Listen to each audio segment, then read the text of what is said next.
Hello everyone, welcome back to another Genshin Impact video. So version 2.4 is right around the corner, meaning that Shenhe, Xiao, Ganyu, and Zhongli are all about to be up for grabs. As I mentioned in my last video, we are going over each of these characters and deciding whether or not they're worth it. Last time we did a full breakdown of whether or not Xiao is worth it by today's standards, so if you're interested in rolling for him, I definitely recommend checking out that video if you haven't already. But today we're actually not talking about any of the rerun characters, we're talking about the brand new limited 5-star character, Shenhe. Is she really worth summoning for when she's competing with absolute titans like Xiao, Ganyu, and Zhongli? Many players in the community have already written her off as an absolute skip, but I actually think that it's really important to take a look at all aspects of her kit before making a final decision. We'll be breaking her down based on what we know from the 2.4 livestream, covering her kit, possible weapon choices, possible artifacts, and possible teammates, so that we can get a better understanding for how she'll perform once she releases. If you do end up finding this video helpful at all, please feel free to leave me a like and comment down below. I'm actually pretty curious to see what people think of Shenhe so far, and I would greatly appreciate it since it does help me boost into the YouTube algorithm. And if you want to see more Genshin Impact content like this, make sure to hit that subscribe button and click that notification bell. But with all that out of the way, let's get into Shenhe. So as I previously mentioned, Shenhe is actually getting a lot of flack lately. I find this kind of funny considering how many people were absolutely hyped for her when they first saw images of her, but when people found out that she's a lot more support oriented, instead of being a hypercarry main DPS, she instantly got painted as not being worth it. But is that really the case? One thing that I do want you to keep in mind is that both Ganyu and Kazuha found themselves in this exact same position, and then ended up being two of the most coveted characters in Genshin Impact. Ganyu in particular looked like she was going to have a completely support-oriented kit, but ended up being very solid as a main DPS anyway. And even Kazuha, who is definitely primarily supposed to be a support unit, can be built to be a DPS if you want him to be. I'm not saying that it's going to be the exact same case in regards to Shenhe, but it's something to keep in mind. This is why I say again and again, wait at least one day after she releases before deciding to actually summon for her. That way you can see content creators actually test her, so that you can see her actual damage numbers in play and get a better understanding for whether or not she's going to be good for your account. But with that warning out of the way, let's take a quick look at her kit and see what we can surmise from it. Let's go ahead and start with Shenhe's auto attacks. Honestly, they're pretty basic, it just seems to be a 5 attack string that deals physical damage. Honestly, it is a bit disappointing that she can't deal cryo damage with her auto attacks without external help. This is the primary reason why Shenhe is probably going to function best in a support role, since her primary function is to increase cryo damage output. This means if you did want to run her as a main DPS, you would have to rely completely on superconduct in order to boost her physical damage. Or alternatively, you could run her with a character like Chongyun in order to turn all of her damage into cryo by using Chongyun's skill. I think that this could be a very viable option in order to turn her into a main DPS. However, please keep in mind that we still don't know her total damage multipliers, and therefore if these damage multipliers are too low, then it might not be worth it. However, it's not really her auto attacks which is the heart and soul of her kit, so let's move on to her skill. Not only does it deal cryo damage, but it also increases the cryo damage of any character that has the Icy Quill effect. When a teammate with Icy Quill hits an enemy with a cryo attack, whether it be a normal attack, charge attack, plunging attack, skill, or burst, the damage that this attack deals will deal additional damage up to a certain percent of Shenhe's overall attack. Now, depending on how much attack you actually have on Shenhe, this could actually be a monumental increase to your total damage output, allowing cryo members to burst down enemies a little more easily. However, the big elephant in the room is that this is an extremely niche skill. Yes, the damage increase is very nice, but we have to keep in consideration that it only triggers if you inflict cryo damage. This means unlike characters like Bennett or Kujo-Sara, who can buff any character universally, Shenhe can only really boost her own damage as well as cryo teammates, meaning the only characters that are really going to see any major improvements are going to be Ganyu, Ayaka, Rosaria, Chongyun, Aloy, and Kaya. At first I thought that Eula was going to be a top contender for this, but since this only increases your cryo damage and not physical damage, Eula won't see as much of a benefit compared to the other characters previously mentioned. However, keep in mind that this is only in regards to the actual Icy Quill effect itself. There is another aspect to Shenhe's skill that needs to be taken into consideration. When you unlock Shenhe's second passive, her skill actually gains an additional effect. Now, depending on whether you press or hold the skill, you're going to get a different buff. If you press her skill, then she's going to give all party members a skill and burst damage increase, while if you hold, she'll increase their normal charge and plunging damage. And from what I understand, this is far less restrictive and a more universal buff to any type of teammate, meaning that only cryo characters will enjoy the Icy Quill effect, but all characters should be able to capitalize on this, meaning that while she's going to be best suited for for cryo team comps, you can still put her into other team comps and she should still function as a decent buffer. Okay, but now what about her burst? Her burst is actually very similar to Ganyu and Kazuha's, creating a giant ice field that deals periodic cryo damage. This is going to be amazing for applying cryo to enemies as well as keeping them frozen if you're running a freeze comp.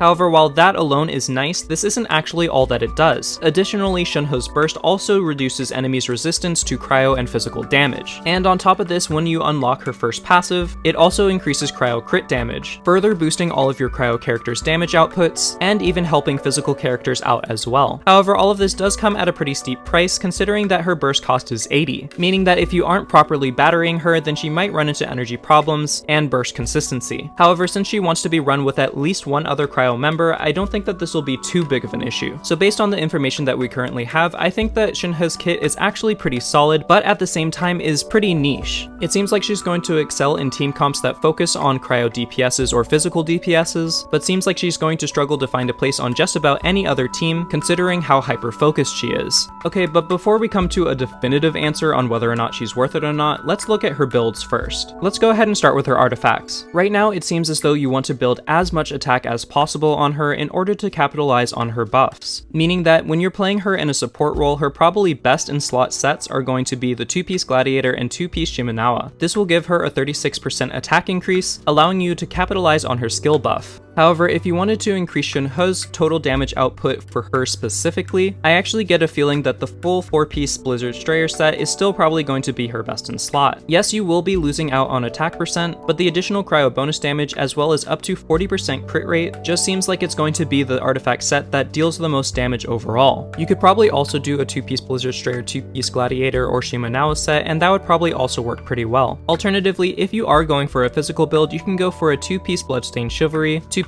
Pale Flame, and that should get the job done. However, I want to stress that the validity of a physical set will completely come down to her damage multipliers on her normal autos and plunging damage, which we won't find out until she officially releases. As for the main stats on each individual piece, if you are going for a support build, then you're definitely going to want to go attack percent, attack percent, attack percent. This way you can capitalize on her skill buff and maximize your team damage output. This may still also be very good for her as a main DPS, but it's also possible that an attack sand, a crit rate or crit damage helm, and a cryo bonus damage or physical bonus damage cup might be the best stat distribution if you're going for her as a main DPS. However, it's still a little bit early to know for sure. As for her weapons, her new best in slot is obviously going to be her rate up weapon, the Calamity Queller, although as of recording we haven't gotten specific details on what this weapon does. But just like every other signature weapon, it's probably going to be tailor-made to her kit, and thus we can probably expect a very high base attack, as well as some way to buff her overall attack in general. However, if you don't have this, her next best option is probably going to be the Vortex Vanquisher, so long as you have a shield. This will be a monumental boost to her attack stat, and therefore a pretty solid option if you're going for a support build. The Primordial Jadewing Spear is also going to be a very good option for her considering it has a very high base attack, it provides you with a crit substat, and if you get it stacks up, can increase your attack by a fair amount. The Staff of Homa is going to be a decent option like always since it does boast a high base attack like the other weapons, it provides you with a monumental amount of crit damage, and additional attack based on your HP. Engulfing Lightning and Skyward Spine are also going to be decent options for her considering that she does have such a high energy cost burst, and since they're 5 stars they do have a high base attack, which should be good for her overall. As for 4 stars, the Wavebreaker Fin is going to be a very good option on her considering it has a high base attack as well as an attack substat, and since she's such a high energy cost character, this should also be a substantial boost to her burst. The Lithic Spear should also be an excellent option for Shenhe since it does have an attack substat and can increase your attack and crit rate further depending on how many Liyue characters you have in your party, and since many players are going to want to pair her with Ganyu, this is probably a really good option for her. Also surprisingly, Shenhe can actually take advantage of a weapon that no one really uses, that being the Royal Spear. Typically the Royal Spear is passed up for the Black Cliff polearm, but because Shenhe is so attack hungry, the high base attack plus the attack substat, and even the additional crit rate from the passive actually seems really useful as a free-to-play option. However, that being said, the Black Cliff pole can actually be a good option for her too if you're running her as a main DPS, since it does give you a large amount of crit damage, and when you defeat enemies you actually do get an additional attack buff. And like always, the deathmatch is always going to be a decent option considering it gives you a massive amount of crit rate, while simultaneously giving you an attack and defense buff. And if you're going for a physical build, build, you can use the Crescent Pike or the Dragon Spine Spear, and both should be fairly decent options. However, I would only recommend them if Shenhe was your main damage dealer. As for teammates, her top two options are obviously going to be Ganyu and Ayaka, primarily because these are the top two cryo DPSs in Genshin Impact. Depending on how much Shenhe actually buffs these two units, will likely be the biggest factor in whether or not people consider Shenhe meta or not. We already have such great support units that you can pair up with these two characters, so she would really need to outperform all the other options in order to be worth pulling. However, when you do unlock her second passive, that can increase skill and burst damage, I actually do think that Eula would be a great partner for her as well, since she does not only boost cryo damage, but also reduces resistance to cryo and physical damage.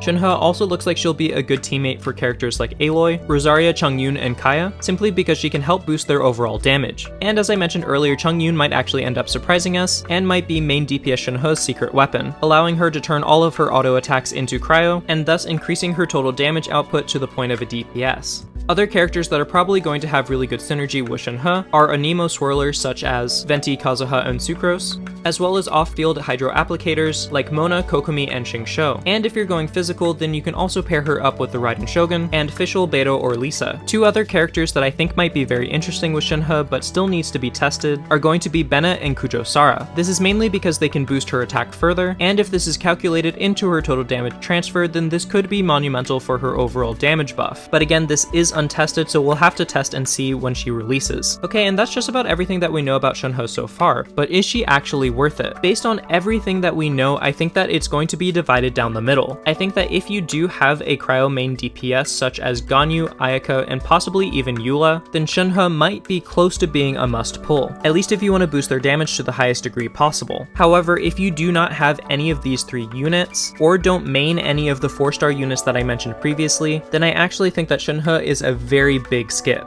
This isn't because I think she's a bad unit, but I think that she's extremely niche, and if you're not going to play to her strengths, then I don't really think she's worth it. Especially when there are other characters in the same patch that are so highly coveted. I think that if you don't already have characters like Ganyu or Zhongli, then you should definitely go for them instead. Or if you're looking for a solid main DPS, then you can go for Xiao, or just wait for a future pass when a new DPS that you want comes along. I think that Shenhe could be a main DPS if you want her to be, but I don't really think that she's designed to be one. However, like I said, she could surprise us, but we'll only really know when we actually test her. So my biggest piece of advice on if you're actually interested in Shenhe is to just wait 1 to 2 days after she releases, keep tabs on content creators like me and just about anyone else on Genshin Impact YouTube, and see how she performs, see if she's actually going to fit your playstyle needs and what you need for your account. Then if she ends up performing well, then go ahead and summon for her, or if she doesn't meet your expectations, you can know that you can skip her and not really worry about it. Okay, and that's just about all that I have to say about Shenhe, but keep in mind that I am still going to be covering Ganyu and Zhongli in the next couple days, so please keep a lookout for that. If you did end up enjoying the video, please feel free to leave me a like and comment down below with what your current thoughts on Shenhe are. Like I said, I'm pretty curious to see what people have to think, and it does help me boost into the YouTube algorithm. And if you want to see more Genshin Impact content from me, make sure to hit that subscribe button and click that notification bell. But that's all for now.